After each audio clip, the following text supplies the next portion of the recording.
and gentlemen, this is Erin Kim, Ijun Kim. from News, Source at the Psyche. These days, people are heavily affected by nicotine. Today, we will be reporting what nicotine is and what its effects are more in depth. Nicotine, mostly known as smokes or cigarettes in Korea, are available everywhere in any supermarket today. Because of its widespread availability, 43% of the Korean males and 3.7% of the Korean female adults are statistically proven to be smoking. However, underage smoking has been rapidly increasing during the past couple of years as well.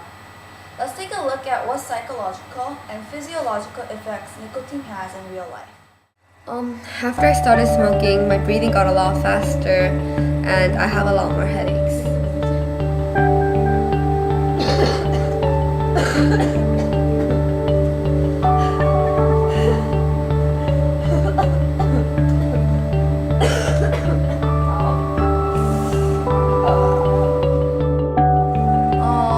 When I smoke, I get really calm, but I get really tired and I don't really want to eat anything.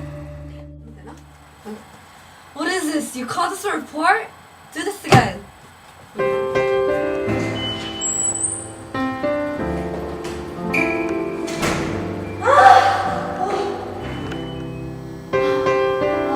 feel much better now. This is so tiring.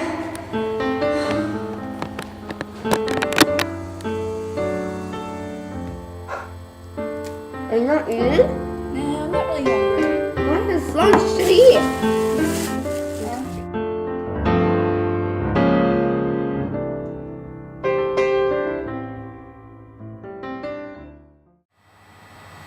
Now, let's take a look at how the drug works in our brain and its biological effects.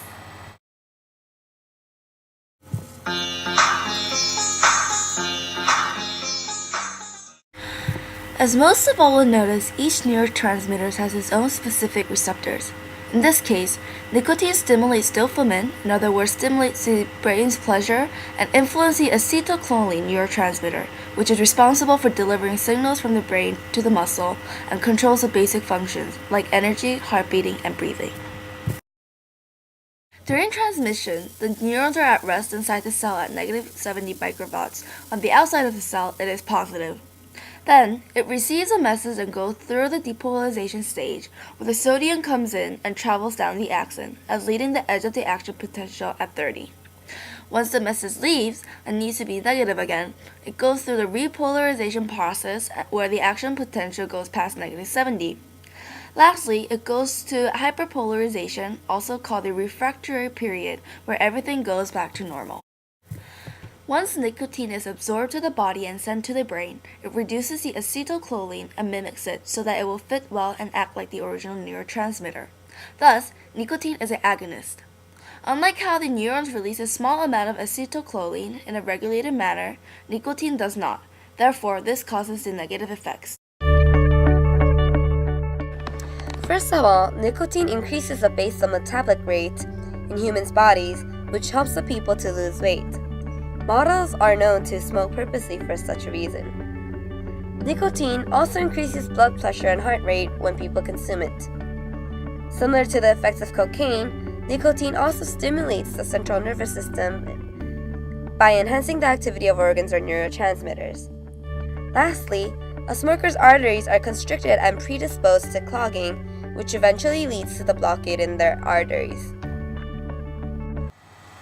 Although nicotine is not as detrimental as other drugs, it is still harmful and most of all very addictive. Therefore, nicotine should not be so easily consumed even though it's widely permitted.